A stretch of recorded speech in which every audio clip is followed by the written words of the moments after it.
អាយុដំអភិសន្តិបណ្ឌិតសសុខាបង្ហាញការជឿជាក់លើផែនការសហប្រតិបត្តិការរវាងស្ថាប័នអក្សរសម្ងាត់កម្ពុជាវៀតណាមអាយុដំអភិសន្តិបណ្ឌិតសសុខាឧបនាយករដ្ឋមន្ត្រីក្រសួងមហាផ្ទៃបានចាត់ទុកផែនការសហប្រតិបត្តិការប្រចាំឆ្នាំរវាងស្ថាប័នអក្សរសម្ងាត់នៃរដ្ឋាភិបាលកម្ពុជាវៀតណាមនឹងរួមចំណែកយ៉ាងសំខាន់នៅក្នុងការលើកកម្ពស់ទំនាក់ទំនងនិងកិច្ចសហប្រតិបត្តិការរវាងប្រទេសទាំងពីរកាន់តែជិតស្និទ្ធនៅក្នុងវិស័យអក្សរសម្ងាត់នេះបើតាមខ្លឹមសារលទ្ធផលនៃជំនួបរវាងអាយុដំអភិសន្តិបណ្ឌិតសសុខានិងអាយុដំងៀនហ៊ីវហុងអនុប្រធានអក្សរសម្ងាត់រដ្ឋាភិបាលនៃសាធារណរដ្ឋសង្គមនិយមវៀតណាមនាព្រឹកថ្ងៃទី10ខែធ្នូឆ្នាំ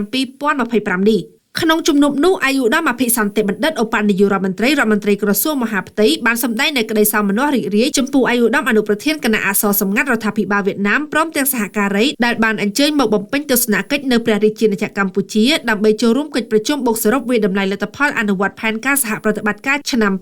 2025និងចុះហត្ថលេខាលើផែនការសហប្រតិបត្តិការឆ្នាំ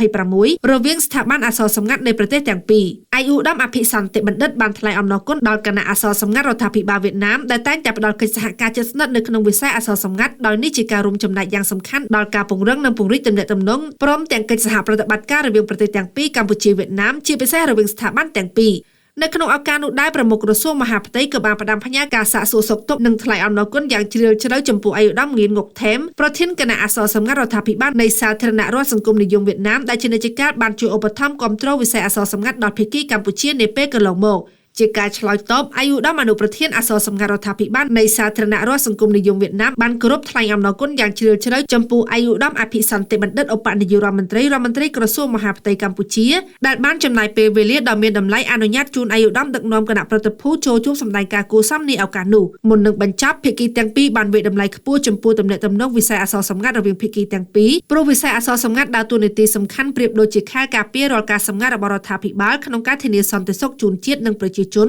ដើម្បីបបផែនរួមនៃសុខសន្តិភាពសុខដុមរមនាផ្ដល់លទ្ធភាពដល់ការបន្តការអភិវឌ្ឍសង្គមជាតិកាន់តែរីកចម្រើន